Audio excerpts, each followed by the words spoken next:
Hey everyone, welcome to another installment of Harry Potter Theory. In this video, we'll be discussing a family that you might know, the Weasleys. Now, the Weasley family is quite large and consists of Fred, George, Charlie, Molly, Arthur, Ginny, Bill, Percy, and of course, Ron. Obviously there are more Weasleys, but these are the main ones that we're introduced to in this series. We know and love the Weasley family for both their quirks and their kindness to Harry throughout the books and films. They really are good people, who have nothing but Harry's best interest in mind. Molly Weasley takes Harry in like one of her own, without second guessing it at all. Come Christmas time, she's always got a new jumper knitted for Harry. I can guarantee that. But one thing that's hard not to notice about them is their lifestyle. Their clothes, wands, home, and attitude all sort of suggest that they don't have much money.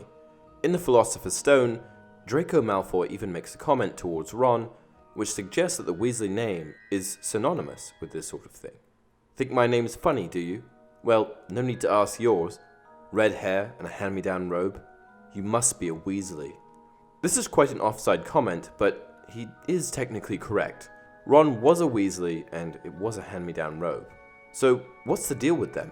Lucius, Draco's father, makes a similar condescending comment in a separate scene. Let's see.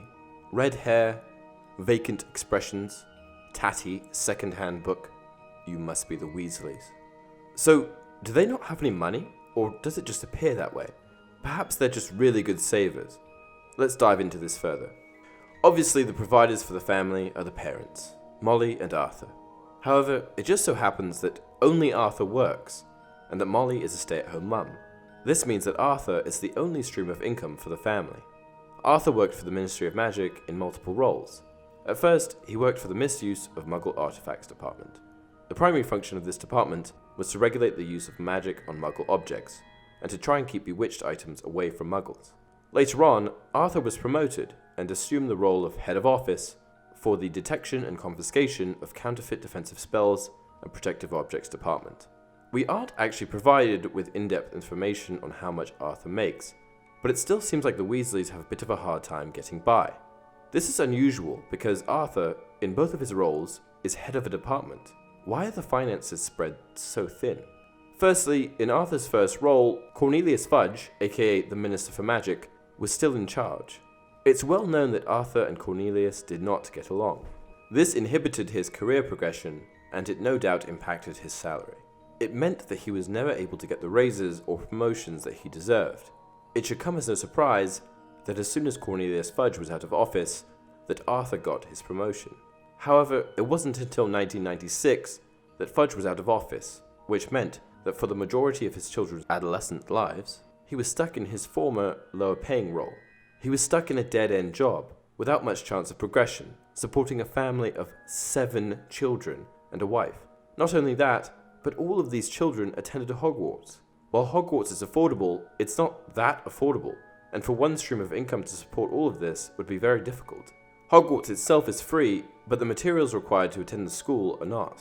This means that Arthur would have had to have bought wands, books, brooms, and all sorts for all 7 of his children.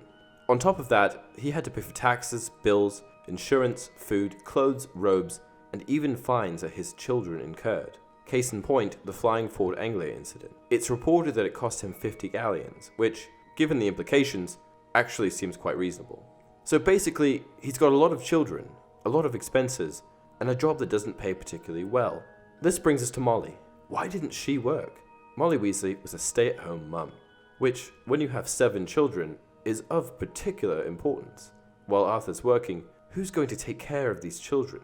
It was pivotal that Molly assumed the motherly role that she did so well, and there honestly wasn't a lot of opportunity for her to work.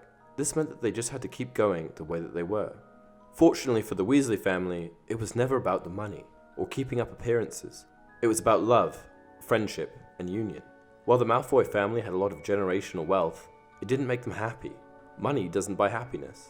Where Molly couldn't afford to buy her children fancy brooms and presents, she instead knitted them personalized jumpers with nothing but wool and love. While the Weasley children were sometimes embarrassed and would scoff at their circumstances, I'm sure that at the end of the day, they'd take their parents over anyone else's. And that's it for the video. If you guys enjoyed it, please hit the like button. Did I miss anything?